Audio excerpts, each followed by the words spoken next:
A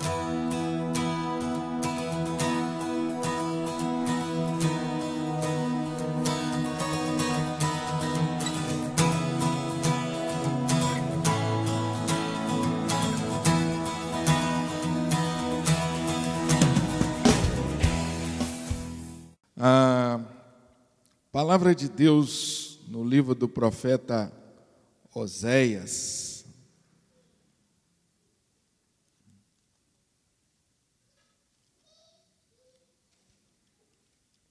Livro do profeta Oséias.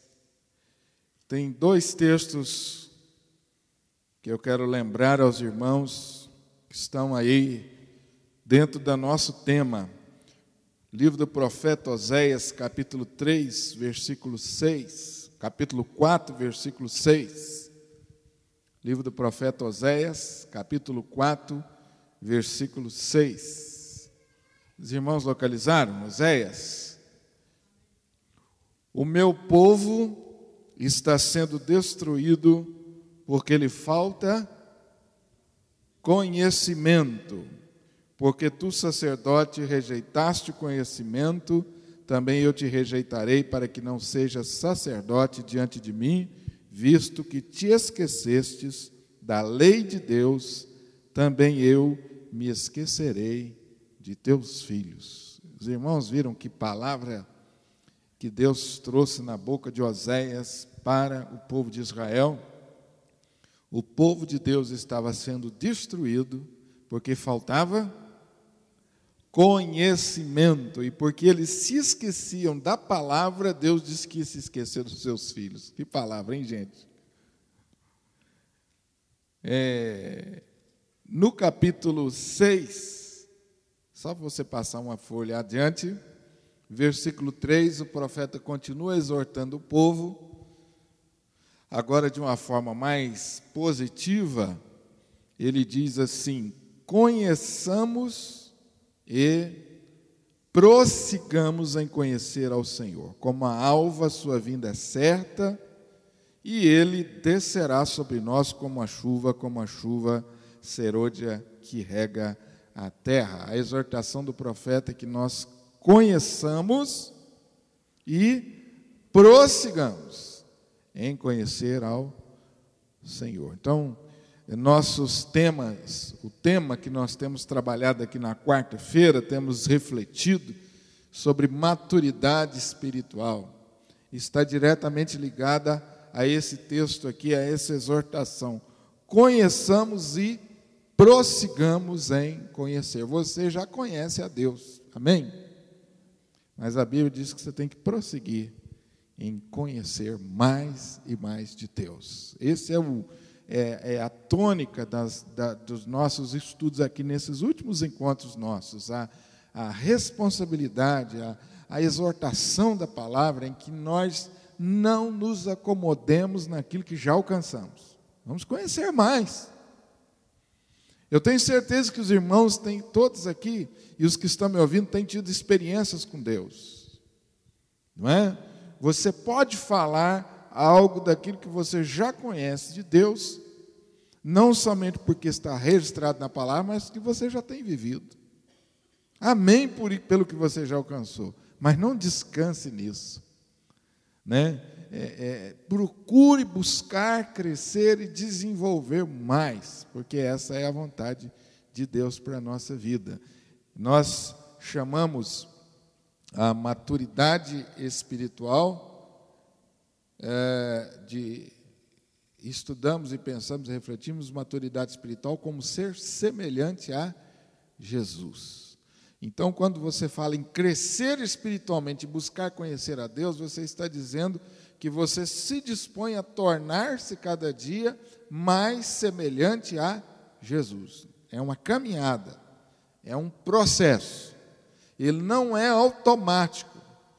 Eu recebi a Cristo como Salvador e agora eu coloco a minha vida no ponto morto e deixo a coisa acontecer naturalmente? Não. Crescimento espiritual não é um processo que acontece de forma automática. Já me membrei à igreja. Membrou a igreja? Membrei. Então agora tranquilo? Não. Não é só isso a vida espiritual. É preciso esforço, é preciso você se comprometer com o crescimento espiritual. Eu vou crescer. E você vai, então, desenvolver os hábitos necessários para o seu crescimento espiritual. No último estudo nosso, nós vimos a lei da semeadura. Qual é a lei da semeadura? Os irmãos estão lembrados? Não vos enganeis, de Deus não se zomba, pois aquilo que o homem semear, isso ceifará ou colherá. Se você semeia, porque o que semeia para a sua própria carne, da carne colherá corrupção, mas o que semeia para o Espírito, do Espírito colherá vida eterna. Então, nós estudamos aqui esse texto da palavra de Deus, que compara o crescimento espiritual com a prática da agricultura, semear e colher.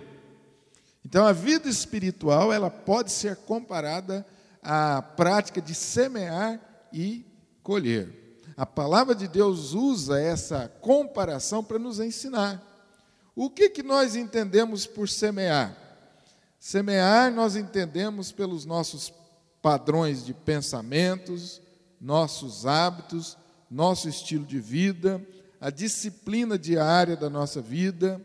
Isso inclui nossas amizades, isso inclui as nossas literaturas, isso inclui os filmes, o lazer, tudo, enfim, que ocupa o nosso interesse, que absorve a nossa energia, que domina a nossa mente. Em relação a todas estas coisas, que nós às vezes fazemos até sem pensar, que já nos habituamos, não é? Em relação a essas coisas, nós precisamos tomar uma decisão, porque nestas coisas nós estamos semeando o tempo todo e haveremos de colher. Eu quero, nesse nosso encontro de hoje, falar com os irmãos sobre os 5 hábitos das pessoas espiritualmente maduras. E eu quero que os irmãos reflitam comigo sobre, fazendo uma ligação com o que nós vimos na quarta-feira. Em relação a todas as coisas que nós fazemos na nossa vida, em relação a todas as coisas que você faz, você pode pensar em quantas coisas você já fez hoje. Você saiu pela manhã, quem sabe alguns foram para o trabalho, você já tem uma rotina, né? Trabalho, coisas que você já faz. Você, quem sabe durante o dia você separou um momento de lazer. Quem teve já hoje durante o dia um momento de lazer? Quem teve hoje um momento de lazer? Falou assim, não, agora eu vou fazer uma coisa que eu gosto, para descansar. Quem teve? Teve o Wesley. Quem teve um momento de lazer hoje? Vou fazer o que eu gosto. Hoje eu vou dormir 2 horas, que é o que eu gosto. Quem fez? Ninguém fez lazer hoje, gente? Depois do culto que vai ter lazer? Tá bom não, hein? Tem que ter um lazer aí. Zé Mauro, teve um lazer durante... Também não, trabalho. Meu Deus. Tem um lazerzinho durante o dia, gente. Pequenos intervalos de lazer torna a vida da gente mais produtiva, viu? Não vai não emenda direto, não, porque faz mal, não é? Teve lazer? Também nada, né? Só porque você está de folga, porque senão estava ralando. Então, pense em tudo que você fez hoje. Tem aqueles pequenos detalhes. As suas conversas que você teve.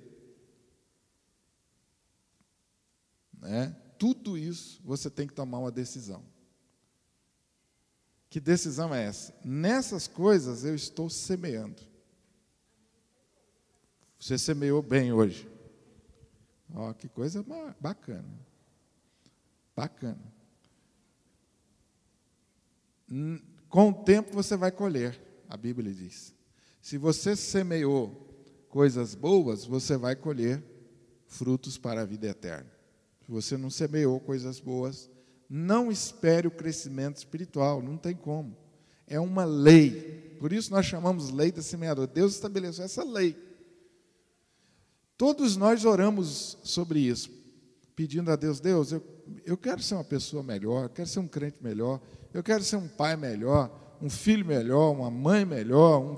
A gente quer sempre isso.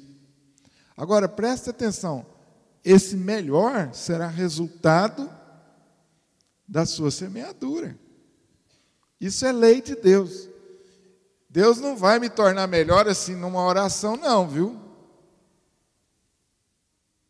Ó, orou e instantaneamente. As grandes construções de Deus na nossa vida, elas não são instantâneas. A construção do nosso caráter não é instantânea. E é o nosso caráter que vai para o céu.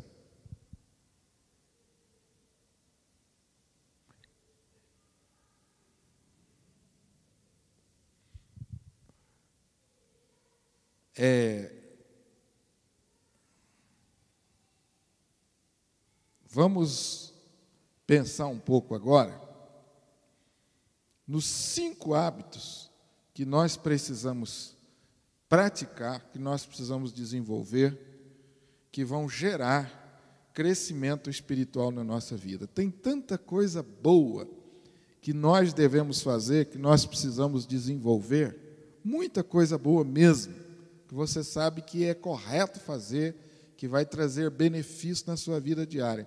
Mas existem 5 coisas que a Bíblia diz que elas vão potencializar o nosso crescimento. 5 hábitos do nosso crescimento espiritual. Primeiro, uma vez que a maturidade ou que o crescimento espiritual não é automático, e sim um processo, a maneira mais prática e poderosa de desenvolver a maturidade é estabelecendo hábitos que promovam o crescimento espiritual, que nós chamamos também de disciplinas espirituais. Eu diria para você que de todos os nossos estudos, esse é o mais importante de todos. Presta atenção no que nós estamos afirmando. Uma vez que crescimento espiritual não é automático, que eu preciso provocar, eu preciso me esforçar, a pergunta é, o que eu tenho que fazer então, pastor? Então, a forma mais poderosa, que traz mais resultados para você desenvolver o seu crescimento espiritual, é você estabelecendo hábitos. E esses hábitos é que vão promover o seu crescimento espiritual. Alguém disse que a segunda parte da vida de um homem é feita de hábitos, que ele adquiriu na primeira parte. O que Dostoiévski está dizendo aqui, que é um famoso escritor russo, pensador? No início da nossa vida, quando nós estamos crescendo, nós vamos desenvolvendo hábitos. Esses hábitos chegam num determinado ponto que eles se tornam uma coisa rotineira na nossa vida, tão rotineira, começa a fazer parte de tanto da nossa vida, que eles é que vão, e aí a nossa vida passa a ser o resultado dos hábitos que nós desenvolvemos. Entenderam? Amém? A gente não costuma pensar na vida desse jeito. Normalmente a gente pensa na vida só nas grandes coisas, As grandes decisões que eu tomo na vida é que vai definir a minha vida. Não, o que define a sua vida são os seus hábitos. Vamos ver um pouquinho mais para a gente entender algumas coisas que foram escritas e que já têm sido ditas sobre isso. A força da virtude de um homem é medida pelas suas ações habituais. Ou, em outras palavras, trazendo isso aqui para o nosso tema, a força espiritual, a nossa força espiritual é medida pelas nossas habituais. Não são as coisas que eventualmente eu faço, mas são as coisas habituais. Uma coisa eventual que você faz. Todos os domingos você vem à igreja. Exemplo. é uma coisa eventual, né? Mas a Bíblia, o que nós estamos afirmando aqui, é que não são os eventos que vão definir a sua capacidade espiritual, mas é as coisas que você faz todos os dias. Quem sabe, muitas vezes por dia. Significa que vir ao culto uma vez por semana é irrelevante? Não, não é irrelevante, de forma nenhuma. Mas eu não posso substituir as coisas. E esse é um erro nosso, às vezes, que nós queremos fazer tudo no domingo à noite. Aí eu já estou trazendo isso aqui de forma prática para a gente pensar. A gente concentra todas as nossas expectativas no domingo à noite, quando nós vamos para o culto à igreja, que isso já faz parte da nossa história. A gente espera muito do culto, a gente espera que Deus nos abençoe, que Deus nos corrija, nos exorte, nos console, que a gente adquira naquele momento uma bagagem de conhecimento, e ali no culto à noite a gente ouve uma boa mensagem, ou uma música, aquele momento gostoso da igreja de celebração, a gente sente a manifestação de Deus, e ali a gente muitas vezes é levado a fazer propósitos. Quantos de nós aqui já não fizemos propósitos depois de uma mensagem desafiadora no culto? Quantos de nós já não tomamos decisões importantes depois de um culto? Mas, meu querido, se na segunda, na terça, na quarta e na quinta, você não trabalhar isso, pode ser que perca tudo. Aí, o que vai acontecer? Você vai esperar a próxima carga espiritual, a próxima injeção espiritual. Entenderam, irmãos? Por que às vezes a gente se frustra na questão espiritual? Você não alcança resultados e você fala assim, mas o pastor está falando em crescimento espiritual, mas eu não estou sentindo que eu tenho crescido espiritualmente. O que será que está acontecendo comigo, né? Quem sabe não é isso. Você não está dando valor aos pequenos hábitos diários. A nossa força espiritual é medida pelas nossas ações habituais. Preste atenção nisso. Veja se isso traz alguma coisa para você a respeito da sua vida. Os seres humanos são criados por hábitos. Se você não desenvolve bons hábitos, você irá desenvolver maus hábitos. Alguém disse que seu destino é controlado por seus hábitos e... Vocês concordam com isso?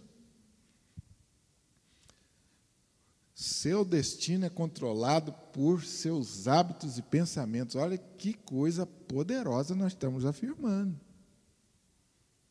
Seu destino é controlado por seus hábitos e pensamentos. Interessante, irmãos, que quando a gente começa a refletir sobre isso, a gente para pensar que, às vezes, a maneira da gente levar a vida precisa mudar. Porque a gente não dá muito valor a essa questão de construir bons hábitos. Eu vou citar um exemplo aqui engraçado. Quantos irmãos aqui aprenderam desde criança a escovar os dentes? Todos nós, não é? No começo, a mamãe tinha que falar o quê? Menino, vai escovar os dentes. Mas que mãe, hein, chata. Já escovou os dentes, menino? Quem já? Quantas vezes você já teve que levantar da cama, porque a mãe lembrou você que você já está dormindo e você deitou sem escovar os dentes? Ei, hein? Aquele friozinho, você já está debaixo da coberta, a mãe grita lá, menino, já escovou os dentes?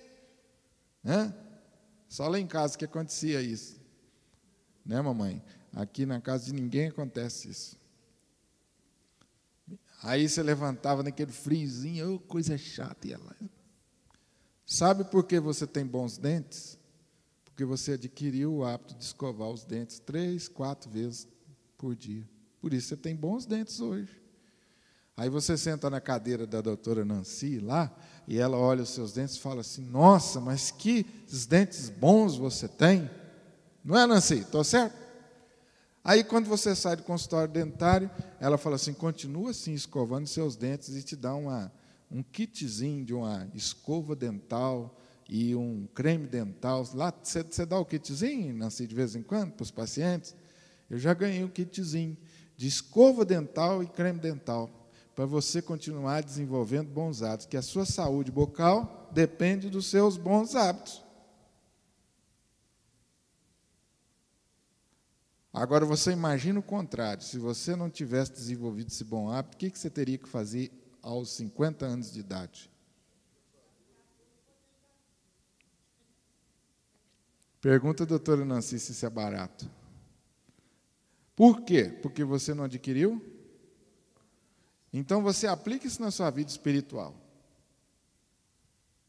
Estou falando de saúde física, mas isso aplica em saúde espiritual. Então, o seu destino é ou não é controlado pelos seus hábitos? É.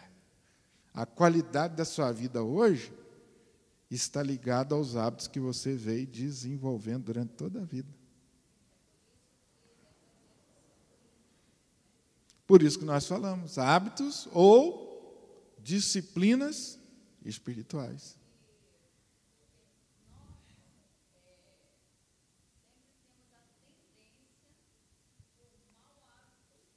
Sem dúvida.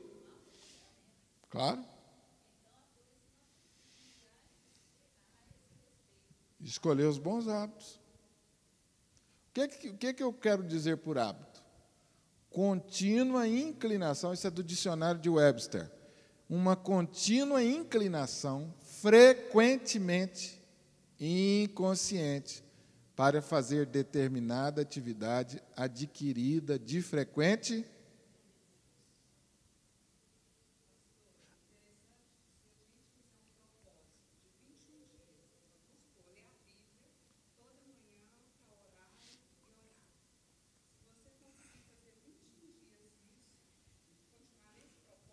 Sim, com certeza. Os estudiosos, Belosi, aconselham 35 dias para criar um hábito. Eu já ouvi alguém falando de 21 dias, mas a maioria aconselha no mínimo 35 a 40 dias. Nós vamos falar um pouquinho sobre isso depois. Repetições aparentemente insignificantes, olha essa definição. Teias inocentes de observações e crenças transformam-se em padrões, depois em cabos inquebráveis que cercearão ou fortalecerão a sua vida. Isso aqui é parte de um texto desse educador americano que descreveu hábito dessa seguinte maneira: hábito é um cabo. Nós tecemos um fio a cada dia e, no final, não conseguimos. Entenderam? O hábito que você adquire ou vai praticando, às vezes inconscientemente vai repetindo, ele se junta com outros hábitos e vai se tornando um cabo poderoso. Então, o que a nossa irmã falou, se você adquiriu bons hábitos, você vai adquirir um cabo com o passar do tempo inquebrável, no que será benéfico. Mas se for maus hábitos, você também vai ser difícil com o tempo mudar esse hábito.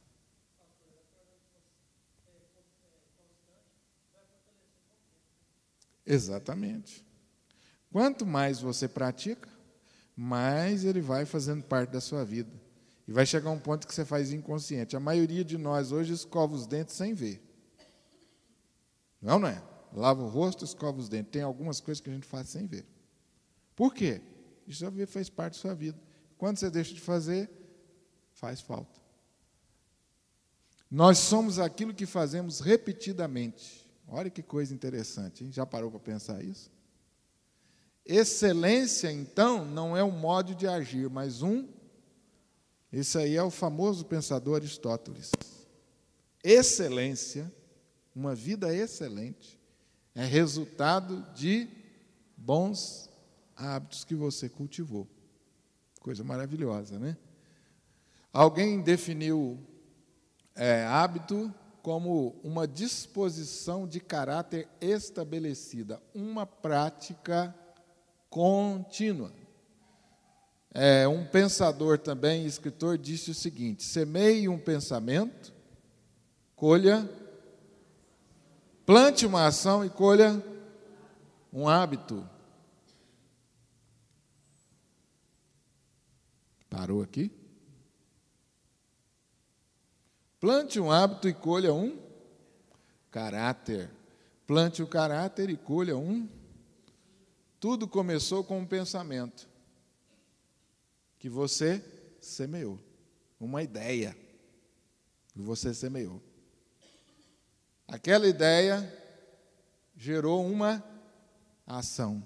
Aquela ação, repetidas vezes, tornou-se um. Aquele hábito que você praticou resultou num caráter, num comportamento, e aquele caráter definiu o seu destino. Os hábitos são como uma espada de dois gumes. Se você não tem o hábito de investir em estratégias, ações e atitudes que permitam que você faça progresso na vida, então isso é um forte indício de que, de alguma forma, os seus hábitos podem estar a ser um obstáculo aos seus objetivos de desenvolvimento pessoal. Ou seja, os hábitos são uma espada de dois gumes, porque eles acabam determinando o nosso futuro e revelando, né, aquilo que realmente nós somos. Se nós desenvolvemos bons hábitos, eles vão levar a desenvolvimento pessoal e crescimento. Mas se desenvolvemos maus hábitos, eles vão impedir o nosso crescimento. Então, eles são a faca de dois gumes. Se é bom hábito, ele promove o crescimento. Se é mau hábito, ele impede o seu crescimento. Então, o hábito tem esses dois fatores aí. E essa palavra aí é de um psicólogo português. Rick Warren, que é um autor que eu gosto muito, de vez em quando vocês me vêm citando o Rick Warren, disse que são necessárias pelo menos 6 semanas para estabelecer um hábito. Aí, Belosia, esse aqui já vai mais, né? 6 × 7, 42. Né? 42 dias. Por isso que vocês... a afirmação de Rick Warren é baseada no fato de que muitas vezes na Bíblia aparece a palavra ou a expressão 40 dias, já viu? 40 dias disso, 40 dias daquilo. Então, vai observar quantas vezes aparece. E a base de Rick Warren afirmar isso é uma base científica e também bíblica, né? Quando um hábito é criado, um caráter é formado. O caráter é a soma total das atitudes habituais e qualidades de uma pessoa. Quando há uma grande mudança de hábito, a parte do caráter correspondente também muda. Exemplo, se uma pessoa mente constantemente, seu caráter torna-se indigno de confiança. Se ele fala sempre a verdade, ele tem um caráter totalmente confiável. Se você deseja ser uma pessoa com caráter santo, obviamente ou logicamente, você precisa identificar e desenvolver hábitos pessoais santos também, né?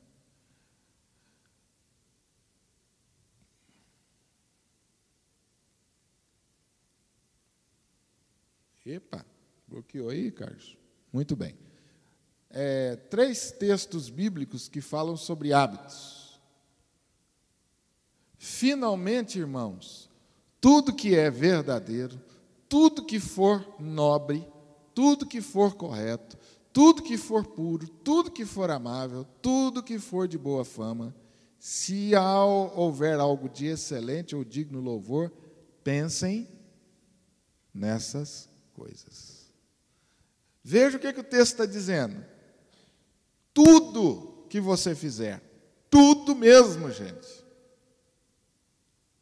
tudo que for digno, que for de verdadeiro, que for amável, que for de boa fama, pense nessas coisas. Pense nessas coisas. Em tudo, vamos ler juntos? Em tudo, seja você mesmo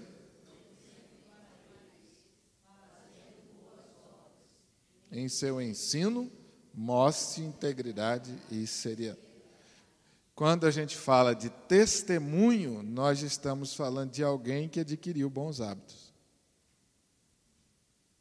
A gente fala assim, muitas vezes, já ouvi muita gente falar, não, pastor, às vezes a gente não prega a palavra, não só falando, mas por nosso testemunho, sem palavras.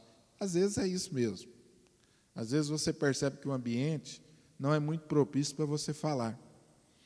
Inclusive, eu converso muito com as mulheres a respeito disso aí. Enquanto de casais, sempre tem essa pergunta. A mulher que não tem um marido que é obediente à palavra, como que ela tem que proceder?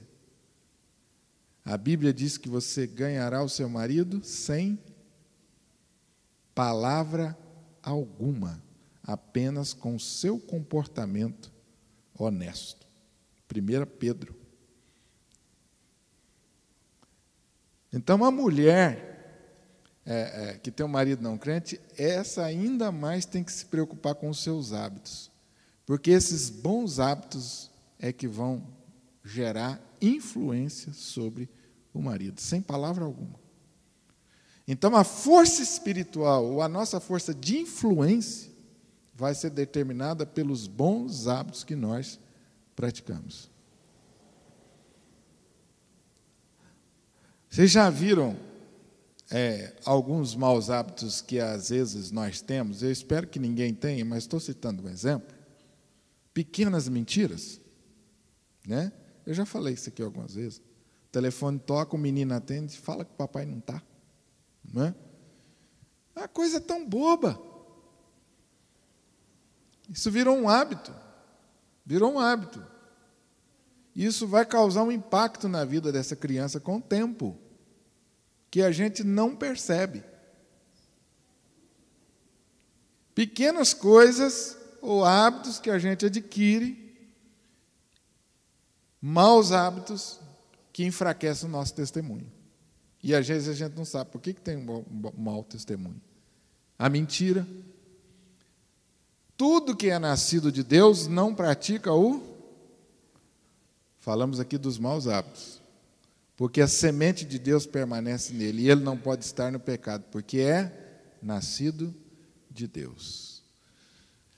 Funciona mais ou menos assim. Como que a palavra de Deus transforma a nossa vida?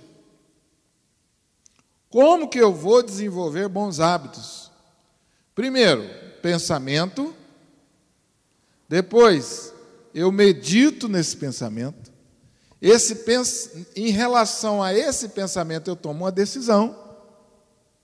Depois que eu tomo essa decisão, eu começo a praticar aquilo que eu decidi. Essa ação é contínua, eu não pratico uma vez só, eu pratico sempre. Isso se torna um hábito e, consequentemente, uma atitude. Tudo começa com... Aonde está a nossa vitória? Nossa mente. Por isso o texto lá, finalmente, irmãos, o que é bom, é nobre, verdadeiro, que é respeitável, que é justo, que é de boa forma, seja isso que... Irmãos, olha o conselho do apóstolo Paulo. Você quer uma pessoa mais espiritual na Bíblia do que Paulo? Difícil de encontrar, né? Um modelo de espiritualidade. Todos nós temos Paulo como modelo de espiritualidade. Paulo era um homem muito ativo. A espiritualidade de Paulo era muito dinâmica. E olha o que Paulo nos ensina. Tudo começa você desenvolvendo bons pensamentos. No final vai gerar uma atitude que glorifica a Deus. Maus pensamentos, uma meditação negativa, eu tomo uma decisão errada, logicamente eu pratico algo que está contra a palavra de Deus, que não é da vontade da palavra de Deus, uma ação errada, eu continuo praticando, isso se transforma num mau hábito, e isso gera más atitudes. Estão vendo o ciclo quando começa? Todos nós, se formos fazer uma reflexão honesta, e aqui o nosso culto é de crescimento espiritual, né? A gente tem que ter uma atitude madura em relação a nós mesmos. Você vai identificar maus hábitos. Um hábito que você gostaria de mudar. Pense num hábito que você gostaria de mudar. Um hábito que você pratica que você acha, isso eu preciso mudar. Eu preciso mudar. Como que você vai mudar esse mau hábito? Esse é um ponto. Começa pelo pensamento. Comece com o pensamento correto. Comece com o pensamento correto. Eu ouvi a senhora falando, oração. É importante a oração? É. Mas como que você adquire bons pensamentos? Meditando na palavra. Por isso, gente, nós vamos falar hoje aqui, o primeiro hábito de uma pessoa madura espiritualmente é a leitura da palavra. Isso vocês estão cansados de ouvir, estão careca de ouvir. Não estão? A gente ouve isso desde que está aí vindo na igreja. Só que muitas vezes a gente não sabe como que essa palavra produz transformação na gente. Às vezes a gente não entende a dinâmica. A gente não entende a dinâmica. É muito importante você entender essa dinâmica. Até mesmo para você ajudar as pessoas. Você já deve ter lidado com alguém que tem um mau hábito. E aquela pessoa está sofrendo com aquilo. E ele pede para você ajudar. E às vezes você não sabe, como que eu vou ajudar essa pessoa a mudar esse mau hábito que ele tem? Então aqui, gente, é o padrão de transformação e de mudança que Deus opera na nossa vida, é assim. Lembra que nós temos falado, o crescimento espiritual não é automático. Ele precisa de esforço, precisa de trabalho. Então, um trabalho, uma ação que eu preciso me dedicar é desenvolver pensamentos. Pastor, mas como que eu faço? Porque quando eu menos espero, vem mau pensamento na minha cabeça. Meu irmão, o caminho é a leitura da palavra. A Bíblia diz que ela é viva e ela é poderosa. Abre lá, Hebreus. Hebreus tem uma palavra maravilhosa sobre isso. Hebreus.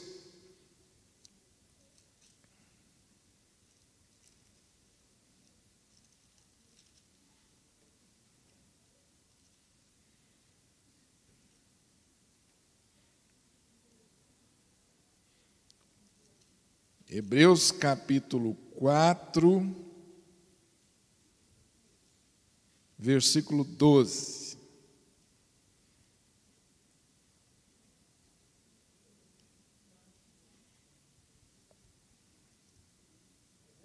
Pode ler, por favor.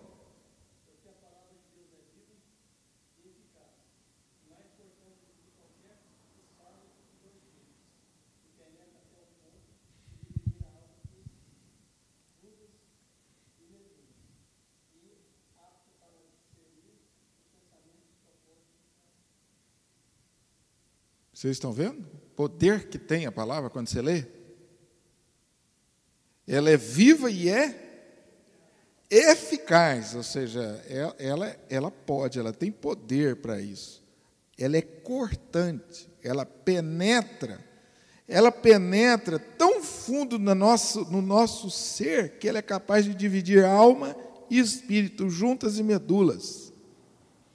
E a palavra também é apta para mostrar a você quais são os seus pensamentos corretos, verdadeiros e quais não são. Por isso está dizendo o texto, ela é apta para discernir os pensamentos e... O que é discernir? É para mostrar a você que aquele pensamento que você está desenvolvendo está errado. Não está correto. Então é a palavra de Deus que mostra isso para a gente. Ela é apta para isso. Você já deve ter conversado com alguém que você diz que é um tremendo cabeça dura, né? Nós não. É sempre o outro que é cabeça dura, né?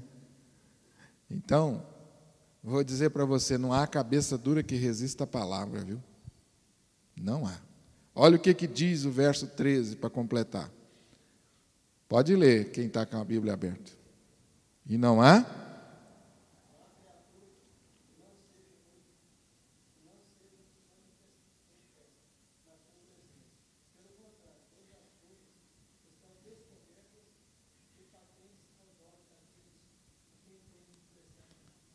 Não há criatura que não seja manifesta na presença de Deus quando ele está estudando a palavra.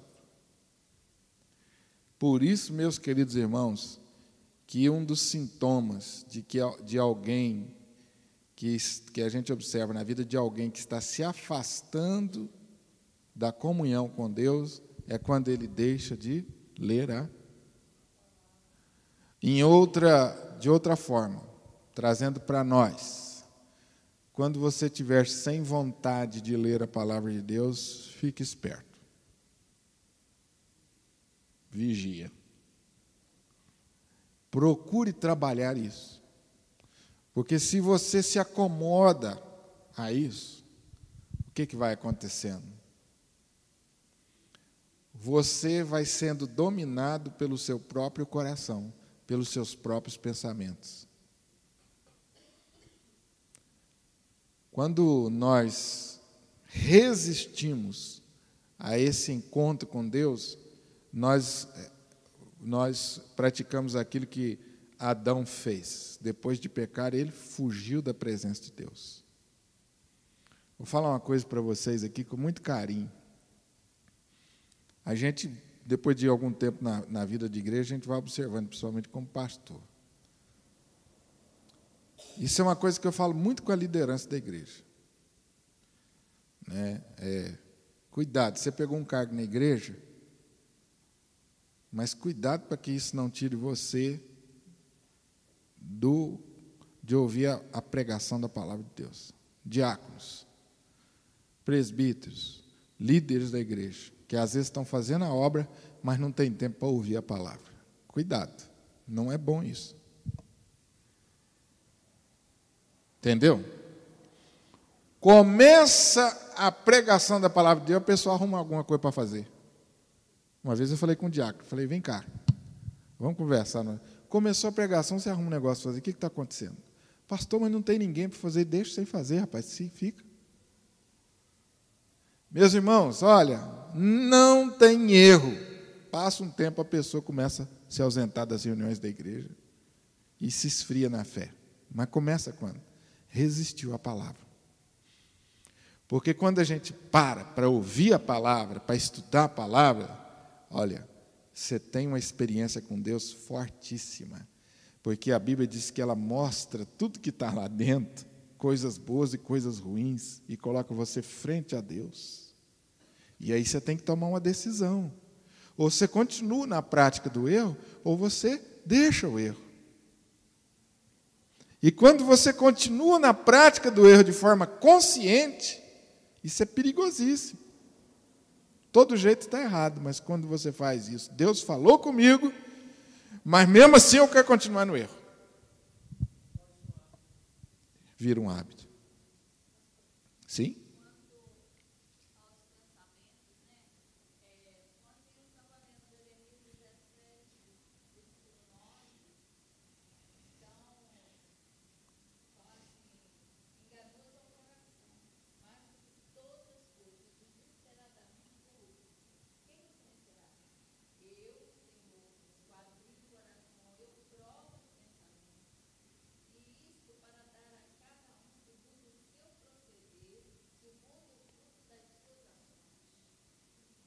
Sem dúvida.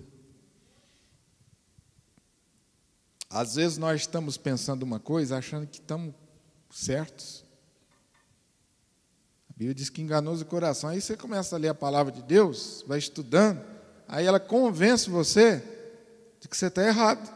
Você fala assim, nossa, eu não tinha pensado nisso.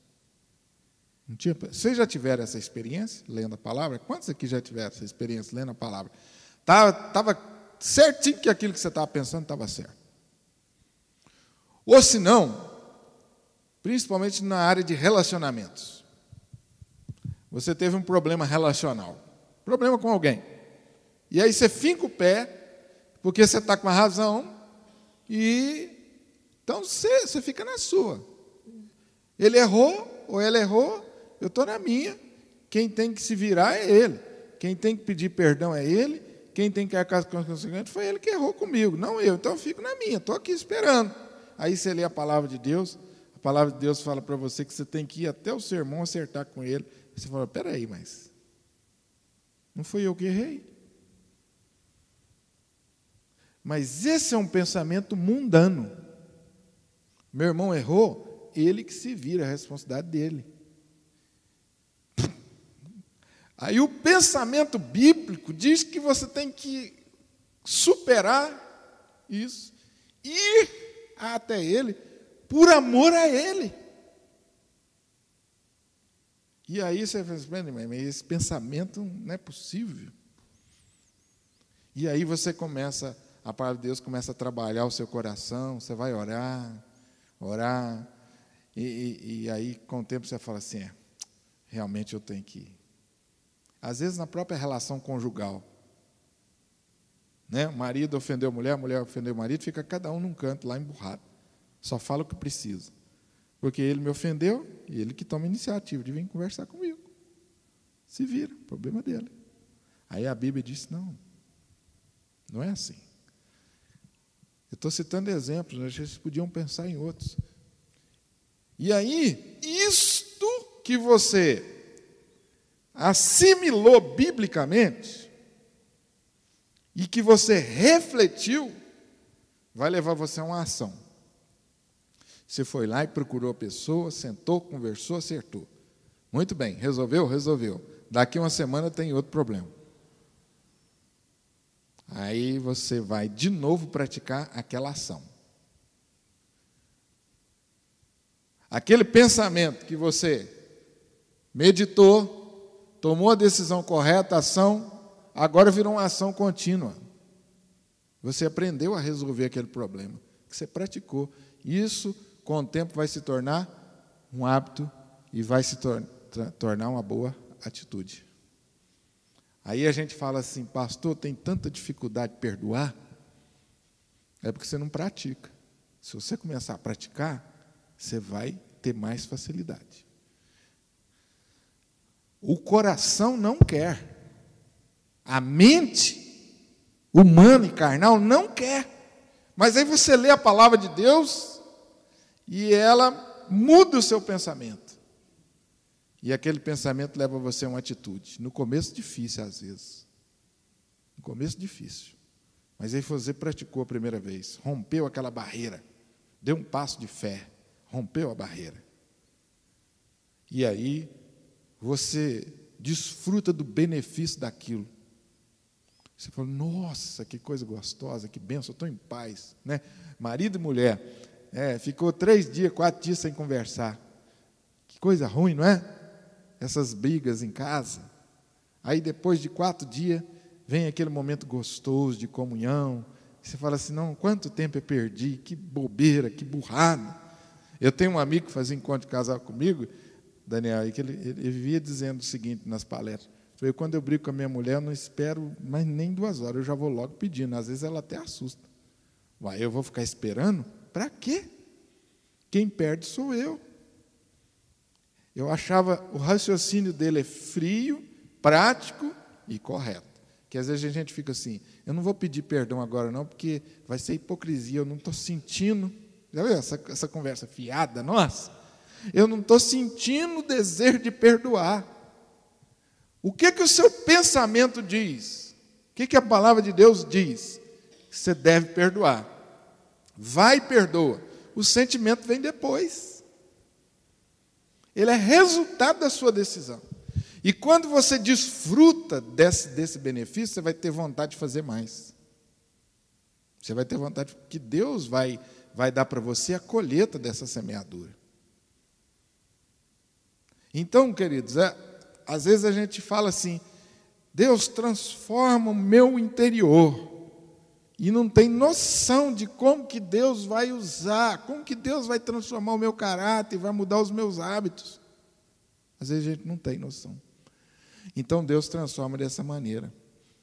O Dr. Martin Lloyd Jones é um escritor também muito conhecido, vocês vão encontrar livros dele na livraria. Ele faz uma observação interessante sobre esse processo. Ele diz que depois que você medita na palavra de Deus, você começa a amar a palavra de Deus. E quando você ama a palavra de Deus, você junta o intelecto com a emoção. E isso leva você facilmente à prática. Eu achei interessante essa observação. Por isso que Davi fala: Senhor, eu amo a tua lei. Né? Eu desejo a tua palavra mais do que o mel. Ele é mais doce, ele é agradável ao meu paladar. A gente fala assim: não, mas que coisa interessante a forma do salmista descrever a palavra. Mas é isso, é porque ele meditou e amou a palavra. E aquilo trouxe bons sentimentos, desejos, e levou ele à ação correta na sua vida. Qual é o hábito? Quais são os 5 hábitos, então, que eu preciso praticar para me crescer espiritualmente, para eu crescer espiritualmente? Primeiro, o hábito de um tempo com a palavra de Deus. Se vós verdadeiramente sois meus discípulos.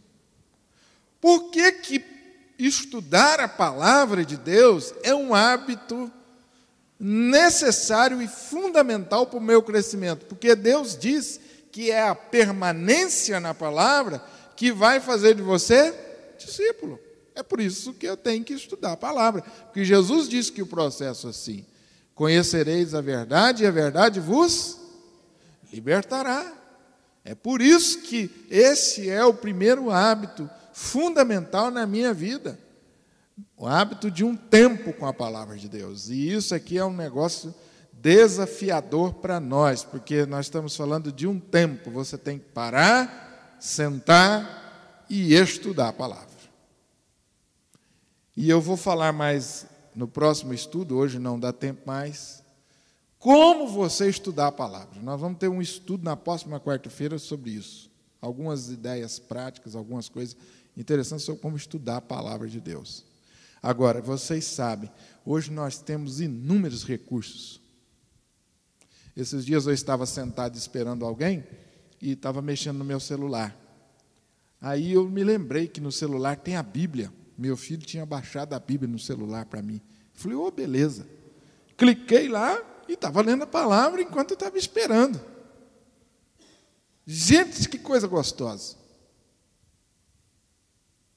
Que coisa gostosa. Quer dizer, a coisa está tão fácil. Você vai ficar meia hora dentro do seu carro, ou coloca um CD gravado com a mensagem, ou com a Bíblia gravada. Hoje tem Bíblia gravada em tudo quanto é voz, desde o Moacir Franco até o Cid Moreira, tem Bíblia gravada. Tem gente aqui que nem sabe quem é Moacir Franco, né? Isso é do tempo do Sinomar. Sinomar curtia muito Moacir Franco. Seu Honório também gostava do Moacir Franco, né? Daniel. Seu conterrâneo lá de Tuiutaba, né? Certo. Então, tem Bíblia para todos os gostos. No meu carro, deve ter umas 3 ou 4 Bíblias. Bíblia pequena, porque quando eu vou para lugar que você não pode ficar mostrando muita Bíblia, você põe ela no bolso. Aí você, isso é igual um canivete. Né? Saca a Bíblia. Quando é maior, né, Sinomar? Nós fazemos, o Sinomar já viu, de vez em quando ele vê as Bíblias lá no meu carro, a gente vai fazer visita. O hospital, Bíblia pequena. Tem gente que chega no hospital com aquela Bíblia de 1 metro, né? O povo até assusta. O cara vai converter, todo mundo vai pregar. Não, eu gosto de levar uma Bíbliazinha discreta no bolso. Pum, né? Então, tem Bíblia de todo jeito. Não tem muita facilidade. O hábito de um tempo com a palavra. Segundo hábito, o hábito da oração. Falando com Deus. Se vocês ficarem unidos comigo e as minhas palavras continuarem em vocês, receberão tudo o que... E assim... Olha a relação da oração com ser discípulo. Olha a relação direta que Jesus estabeleceu. Vocês vão ficar unidos comigo em comunhão, vocês vão fazer o quê? Orar.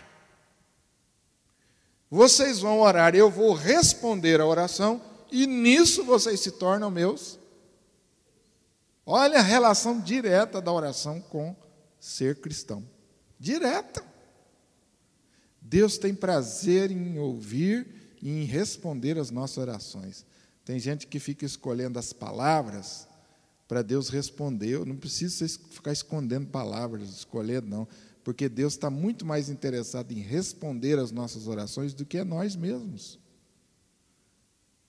Deus quer ter diálogo conosco. Ele gosta quando você fala e Ele gosta de falar e você ouve.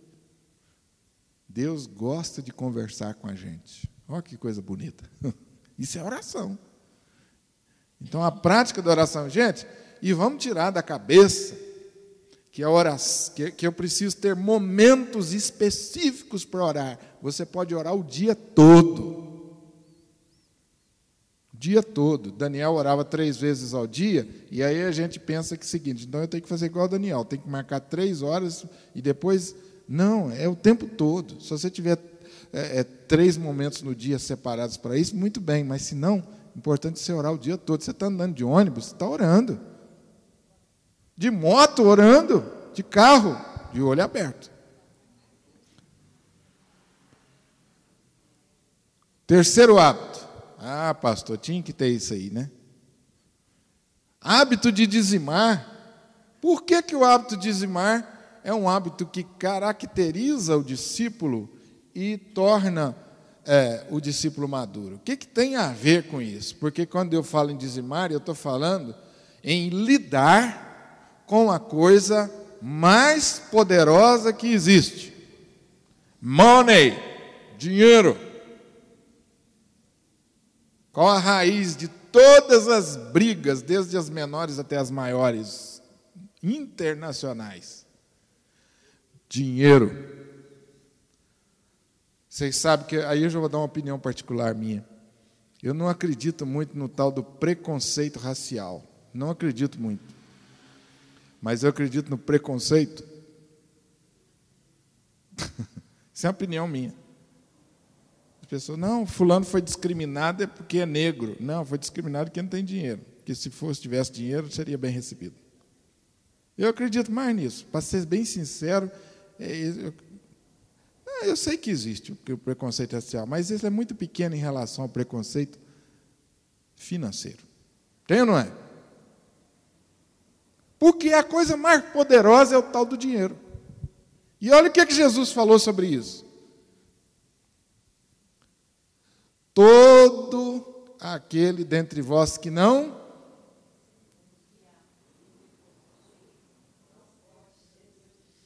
O que Jesus está querendo dizer com isso?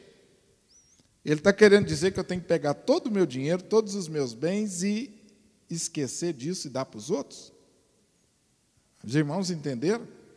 Que o que Jesus está falando é que essas coisas que você possui não podem te possuir. Essas coisas materiais não podem ocupar o primeiro lugar na nossa vida. Às vezes a gente ofende, machuca, as pessoas dividem famílias por causa do bendito do dinheiro, porque colocou ele em primeiro lugar na vida. Acaba com a própria vida, acaba com os relacionamentos, acaba com tudo, por causa do dinheiro. Essa pessoa, ele é possuído pelos seus bens. Então Jesus falou, se você não aprendeu a lidar com o dinheiro, você está fracassando como meu discípulo, porque o que deve possuir o seu coração sou eu, e não as coisas materiais. E aí você pergunta, pastor, onde entra o dízimo nisso? Muito bem, façam isso, Deuteronômio, se referindo ao dízimo, para aprender o quê? Então, como que funciona isso? Quando você separa o seu dízimo ou a sua oferta, você está dizendo não às coisas materiais. Deus, como a parábola da mulher ou da viúva pobre que a gente encontra lá em Lucas, ele não está preocupado não é com a quantidade, ele está preocupado com a sua atitude. Então, a Bíblia diz que Jesus olhava as pessoas quando eles vinham até o gasofilácio colocar o dinheiro. E aí vieram muitos ricos com a quantia enorme de dinheiro. Mas Jesus disse que uma viúva pobre deu tudo que tinha. Jesus disse, é essa sim. Então, a preocupação de Jesus não era com o valor, mas era com o coração. Aquela viúva mostrou que o coração dela não estava no dinheiro. Os ricos que trouxeram as suas ofertas e os dízimos deram aquilo, mas não mostraram que o coração estava em Deus, estava nas riquezas. Deram com dó de dar, essa é a verdade. Deram porque não tinha jeito, deram com outros objetivos. Então, por isso, dizimar e ofertar é uma prática que revela você como discípulo. Agora, gente, não seja legalista, achando que você trazendo o seu dízimo ou a sua oferta, você é discípulo de Jesus. Não. Que às vezes a gente traz o dízimo, traz a oferta, é fiel, mas no dia a dia nós somos mesquinhos com dinheiro. Eu aconselhei um casal em que a briga deles é porque o marido vigiava a geladeira, impedindo que os meninos e a esposa comessem tudo livremente em casa. E um dos pontos da briga deles era o tal do iogurte. O iogurte era caro e tinha a quantidade certa para comer. E quando os meninos iam e extrapolavam, o pau quebrava em casa. Esse homem era uma pessoa ativíssima na igreja. E um dia, aconselhando o casal, depois de uma briga, a mulher falou: pastor, não tem condição mais, o que esse homem faz? Esse homem é doente. Ele vigia a geladeira, pastor. 3 adolescentes em casa, vocês imaginam. E aí eu comecei a conversar com ele e observar, ele tinha problemas em outras áreas, na área sempre do dinheiro. Agora, era um dizimista fiel. Quer dizer, o dízimo, você não pode ser legalista, achando que pôs o dízimo lá. Não, não é isso. O dízimo é uma forma que Deus criou para exercitar a sua espiritualidade, o temor a Deus. A gente não pode ser legalista no sentido, não deu dízimo, acabou, resolveu. Até porque todas as pessoas que experimentam a bênção de dizimar, normalmente elas sobem para 11%, 12%, 13%. Eu já vi muitas pessoas dizendo isso. Que a gente pega na letra, né? Não, pastor, é 10%, então pega a maquininha de calcular e puxa lá, 10%. Né? Se passar um pouquinho ali da risca, não, opa! Então, isso é porque a gente não aprendeu ainda qual é o princípio espiritual do dízimo. Vocês estão lembrados que o jovem triste, que foi ao encontro de Jesus, voltou triste por causa disso aqui? Estão lembrados daquele texto? Jesus fez um teste com ele. Onde está seu coração? E aí ele falou assim, voltou triste. Então, esse negócio do dízimo na igreja dá muita confusão às vezes. Assim, tem muito crente que tem dificuldade. E quando a gente tem dificuldade com isso, é porque é nessa área que Deus vai trabalhar. É nessa área que Deus vai trabalhar. E você sabe que isso influencia o resto da vida da gente em todas as coisas, né? 4º hábito da comunhão, usufruindo da família de Deus. Por que esse é um hábito importante? Olha o que diz a palavra. Amém? Vamos ler? Assim como eu, amem também uns aos outros. Se tiver amor uns pelos outros, como que as pessoas vão saber que nós somos discípulos, gente? Amando uns aos outros. Vocês estão percebendo que cada hábito está ligado diretamente ao ser identificado como discípulo? Se eu permaneço na palavra, Jesus disse que eu sou discípulo. Se eu peço e ele me responde, a Bíblia diz que nisto eu me torno meu discípulo. Se eu entrego as minhas finanças ou coloco elas debaixo das mãos de Deus, a Bíblia diz que com isso eu renuncio às coisas materiais e Deus fica em primeiro lugar na minha vida, e nisso eu sou discípulo. E em 4º lugar, se eu amo os meus irmãos, nisso eu sou discípulo. Outro texto, vamos ler juntos? Jesus disse: amarás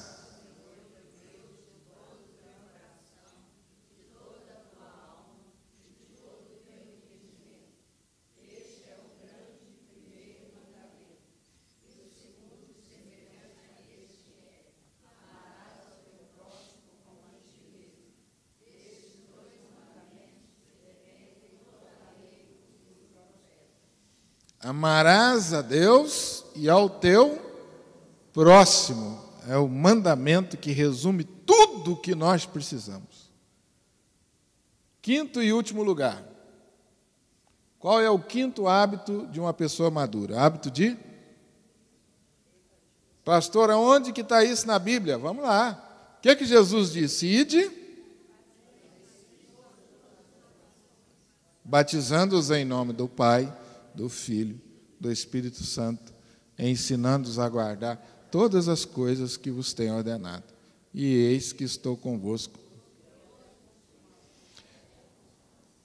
Meus irmãos, para terminar, eu quero novamente frisar com vocês, essas cinco disciplinas nós chamamos de hábitos, porque você não consegue adquiri-los de uma vez só. Qual que é o primeiro hábito? Tempo com a palavra de Deus. Preste atenção, se é um hábito, eu tenho que exercitar. Eu tenho que exercitar. Segundo, o hábito da oração. Se é um hábito, eu tenho que exercitar até que ele se transforme num hábito. Terceiro hábito, dizimar. Quarto hábito, comunhão com os irmãos. Eu tenho que exercitar, ter comunhão com os irmãos. Por isso a importância de não faltar às reuniões da igreja, porque é aqui que nós encontramos com os irmãos. E quinto hábito, o hábito da evangelização. Muitas pessoas falam com a gente: pastor, tem tanta dificuldade de evangelizar. Isso é um hábito. Começa que você vai adquirir o hábito. Começa.